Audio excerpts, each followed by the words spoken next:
Acabámos de terminar a certificação de oratória criativa aqui em Portugal, a primeira edição. Fizemos acontecer e fizemos história aqui em Lisboa com o Augusto Ochoa, a trazer todas estas vertentes da comunicação do século XXI, essencialmente esta vertente da comunicação mais fresca, mais vívida, mais atual e mais cativante num mundo onde ninguém tem tempo para nada e, como o Augusto costuma dizer, nós vivemos num mundo líquido, ok? Então, Augusto, o que é isto do mundo líquido? O mundo líquido é um mundo do filósofo Zygmunt Bauman, ele definiu bem em várias bibliografias, que é um mundo em que eu não tenho nenhuma certeza absoluta. É um mundo em que nada é definitivo. É um mundo líquido porque ele não tem forma. Tem até uma brincadeira que eu uso que assim, a gente tinha uma série de certezas, nossos pais tinham uma série de certezas. Fazer um concurso público, definir tal coisa, casar até os 30, comprar uma casa com uma grama verde. Tudo era bem definido, a televisão tinha programação e o horário bem definido. E o mundo líquido é um mundo em que as pessoas têm 2.000 amigos no Facebook e não se olham no olho e não se encontram. É um mundo em que as relações são perecíveis, a gente está trocando o tempo todo. É um mundo que não é muito otimista em relação à tecnologia para a comunicação. Então, se eu compreendo e ao mesmo tempo trazendo isto à luz da comunicação, alteram-se, digamos, os perfis psicográficos das massas, das pessoas, não é? Estas tribos todas hoje que circulam pelos meios de comunicação, pelas redes sociais, e obviamente isto faz com que existam também públicos diferentes e a mensagem que se tem que passar para as pessoas, como falava Marshall McLuhan, a forma como tem que se passar a mensagem mudou completamente neste século XXI e temos que nos adequar, e a oratória criativa que vens trazer a Lisboa faz isso, verdade?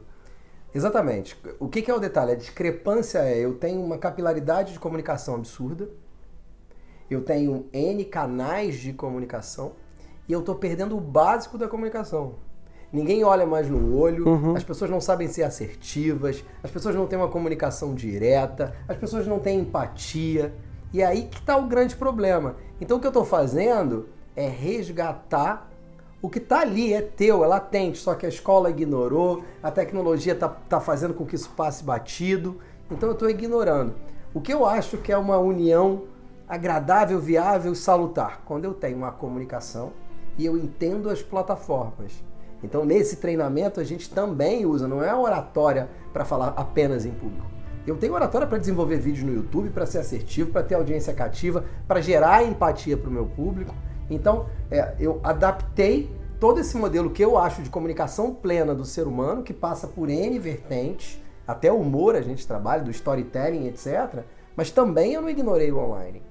A questão é como que eu uso esse novo canal de comunicação, já que eu sou mídia, eu sou audiência, eu sou o detentor, o personagem desse canal que eu criei. Como é que eu faço para ser ouvido, onde ninguém se escuta? E as pessoas não são diretas neste momento na sua comunicação, porque os meios mudaram e a forma como se entrega a mensagem também tem que mudar nestes meios, mas algumas pessoas ainda assim também são muito diretas, são diretas demais na sua mensagem e acabam por entregar uma mensagem demasiado racional e esquecem um pouco toda a questão da mensagem emocional. Tu falas também um pouco na formação do discurso emocional e, por outro lado, também falas da parte de contar histórias, com o storytelling, também é uma vertente que nós trazemos a Portugal com o James McSill, mas que tu trazes aqui numa vertente muito específica, só num módulo, dentro desta formação de 2 dias, só direcionada para o discurso público ou para o discurso falado, chamemos-lhe assim, porque pode ser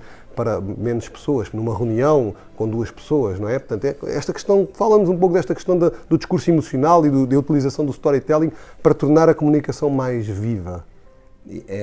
Perfeito o que você falou. Existe uma... Não é porque eu tenho uma tecnologia e uma evolução de canais de comunicação que eu tenho uma comunicação melhor, é exatamente o oposto. A gente perdeu o que a publicidade nos ensina. Se eu tenho pouco tempo, eu tenho que ser cada vez mais emocional. A hora que eu toco no teu coração, a hora que eu crio empatia, na hora que eu crio pontos com o meu interlocutor, pode ser numa reunião, num bate-papo, tomando um chopp, né, numa apresentação para 300 pessoas, é no discurso emocional. Então a gente ignora os homens, não, homem não chora, homem não, você não pode tocar em emoção, não, tá completamente errado. Eu estou pedindo para a gente olhar lá no storytelling, no discurso emocional, nos nossos ancestrais, o que fazia, o que unia as pessoas. O que unia as pessoas não era beleza, não era status, não era... Era exatamente isso, porque eu criava vínculo emocional. E quando você cria, é só no bate-papo, na história. Durante estes dois dias, tu falaste-nos desta questão do ethos, do pathos e do logos, portanto, a ética na comunicação, a paixão, mas também a lógica, não é? A razão. Acho que mais ou menos é basicamente isto. É muito mais do que isto, mas dá para as pessoas que nos estão a ouvir poderem entender um pouco. E depois vimos os participantes a começarem a utilizar isto e alguns deles a utilizarem logo histórias e a gerar emoção, porque nós sentíamos na sala que as pessoas vão fazendo o treino e vão praticando, vão colocando em prática. O curso é muito dinâmico, é muito aprender e fazer, não é? Tem muitas dinâmicas e as pessoas começavam a utilizar logo esse discurso emocional e começavam a impactar-nos com as suas histórias. E começámos a ver isso logo com os participantes. Isto é sempre assim, aqui em Portugal foi... Como é que foi esta turma em Portugal, é verdade? Foi completamente atípico. Atípico, assim, do que eu esperava, porque a turma, eu sabia que eles eram bons, e foram muito bons, mas é impressionante como os exercícios, eles começaram a interagir, e parecia uma grande família no final. E o discurso emocional foi eu fiquei muito satisfeito, lisonjeado e impactado. Como em 16 horas, e esse treinamento é um treinamento que poderia levar alguns meses, como em 16 horas eles tiveram um nível de evolução absurdo. De todos os treinamentos que eu tenho, e lá no Brasil eu tenho uma empresa de treinamento que trabalha com alguns aspectos comportamentais para a empresa, nenhum deles tem um nível de eficácia com muita cicatriz, com muito exercício, com muita dor, mas com muito aprendizado, em que a pessoa entra por uma porta e sai por uma porta completamente diferente no final. Nenhum deles.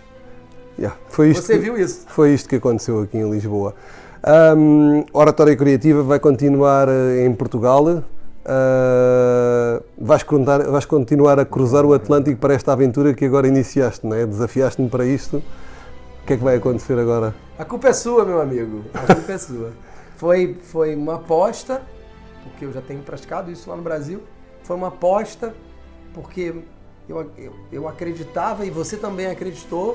A comunicação era universal. Mais uma vez, a gente não está falando de estrutura gramática, de sintaxe, nada disso. A gente trabalha de formas de você melhorar a sua comunicação, se expondo, com análise dos outros, com muita crítica e com muito molho contemporâneo nisso aí. Quais são as tendências da comunicação? Para onde que a gente vai? Então esse é o intuito. Você apostou, eu também. Mas mais do que isso, eu vi que há uma adesão do público aqui, porque eles também querem, isso é universal. Sim, todas as pessoas têm necessidade de comunicar. Muitas vezes têm também, obviamente, a questão de enfrentar a rejeição, ou a crítica, ou o falhar, e aqui, como estamos num ambiente seguro durante estes 2 dias, acaba por se criar esta empatia, esta relação, que permite eu expor-me ao grupo e testar tudo e gravarmos e filmarmos vídeos de pequenos 2 minutos e discursos curtos e as pessoas dizerem e falarem muito conteúdo em tão pouco tempo. Isso foi assim algo que despoltou milagrosamente, não é? O que eu achei sensacional é que assim, naturalmente o processo de desenvolvimento do grupo, da equipa, é um processo que vai acontecendo no segundo e no terceiro exercício. Tanto que eles cada um com a sua bagagem, com a sua vivência, uma turma heterogênea, pequena, que tem que ser pequena, mas a turma heterogênea gerou ali crítica de cada um do grupo. Então todo mundo se ajudava nesse processo. É um processo em que você aprende com o outro. Isso é muito legal. Então a gente acaba agora, tanto que no online a gente pede para o pessoal participar e se ver online ali, e é interessante. Essa euforia do final, ela não é gratuita, não é uma euforia que o pessoal vai chegar para casa, amanhã é segunda, esqueci tudo. Não, aquilo tá ali, ele vai ter que praticar no dia a dia. Então é algo que não é perecível, é comunicação, não tem como não ser. Ok.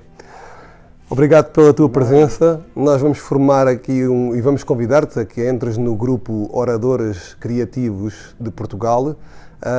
um grupo que vamos criar no Facebook e que provavelmente vais poder encontrar em algumas das nossas comunicações ou no site da Comunicação Mais Eficaz ou nas páginas da Comunicação Mais Eficaz no Facebook. Vais encontrar o link para poder estar junto connosco neste grupo, que são as pessoas que gostam de comunicar, que se preocupam com a forma como comunicam, como podem ser melhor, como podem ser mais empáticos com as audiências, como podem ser mais autênticos também na sua comunicação e expressarem verdadeiramente aquilo que sentem, aquilo que vai aqui dentro e conseguir chegar ao outro fazendo conexões. Isso é o mais importante. Até breve.